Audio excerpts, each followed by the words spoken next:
Carlos, mixed reactions at a fisheries debate between Senate candidates Dan Sullivan and Mark Begich tonight. The two went head-to-head in Kodiak, responding to questions from a panel of journalists as well as from each other. The proposed Pebble Mine was one of the big topics of debate as it relates directly to the Bristol Bay fishery. Mark Begich says he does not support the mine proposal, while Dan Sullivan refuses to take a stand for or against it. Sullivan did indicate that he doesn't want to trade fish for another resource like copper and gold from a mine. Oil and gas development in Bristol Bay was another sticking point. Begich says no to development in that region, while Sullivan says he wants to look at the science before making a decision.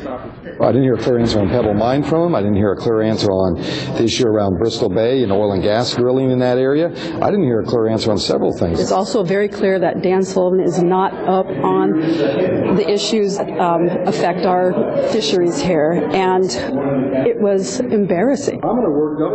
Candidates were also asked about how best to support the younger generation of fishermen, both men indicating that it's getting too expensive to enter the fishing industry. Sullivan brought many of his answers back to a general argument about federal overreach and the power of the EPA getting in the way of development.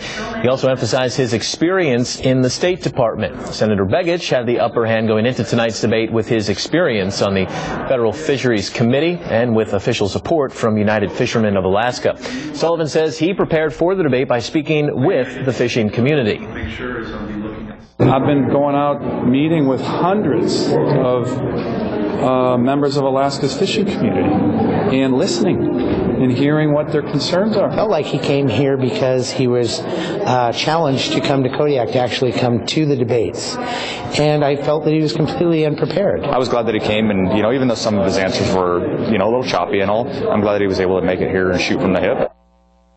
Climate change was also debated tonight. Both candidates agreed it's affecting Alaska's fisheries and needs to be addressed.